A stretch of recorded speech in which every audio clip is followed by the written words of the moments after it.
মানবতাবিরোধী অপরাধের মামলায় সাবেক প্রধানমন্ত্রী শেখ হাসিনার ফাঁসি চাইলেন আশুলিয়ায় নিহত ইয়ামিনের বাবা ও যাত্রাবাড়িতে নিহত তাইমের ভাই।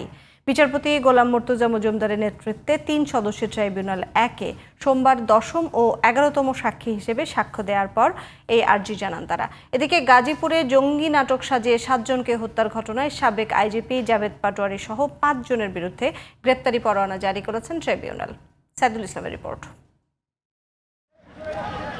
জুলাই আগস্ট মানবতাবিরোধী অপরাধের মামলায় ক্ষমতাচ্যুত প্রধানমন্ত্রী শেখ হাসিনা, সাবেক স্বরাষ্ট্রমন্ত্রী আসাদুজ্জামান খান কামাল ও সাবেক আইজিপি চৌধুরী আবদুল্লাল মামুনের বিরুদ্ধে ৩ আগস্ট থেকে শুরু হয় সাক্ষ্য গ্রহণ।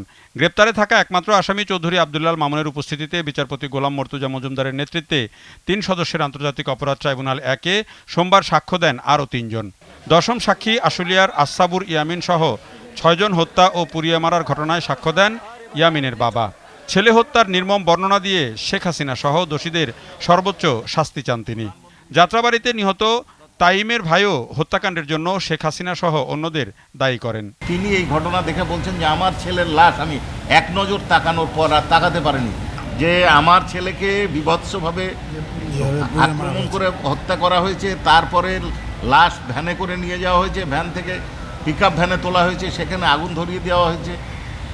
সেই বর্ণনা দিতে গিয়ে তিনি এক অঝোরে কান্না করেছেন এবং তার আবেগের আপ্লুত হয়ে উনি বলেছেন যে যেভাবে তার ছেলেকে হত্যা করা হয়েছে, যেভাবে পুড়িয়ে মারা হয়েছে, তিনি এইভাবে শাস্তি কার্যকর দেখতে চান, এটা তিনি বলেছেন।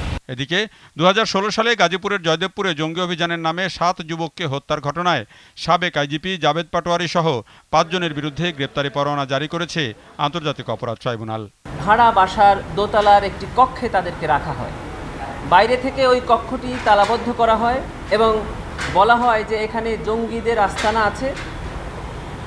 সিটিটিসি এবং সোয়াতের 2টি টিম এই বাসায় একটি অপারেশন করে মর্মে দেখায় এবং সরাসরি এই আবদ্ধরত ৬ জন যুবককে গুলি করে বিচার বহির্ভূতভাবে হত্যা করে।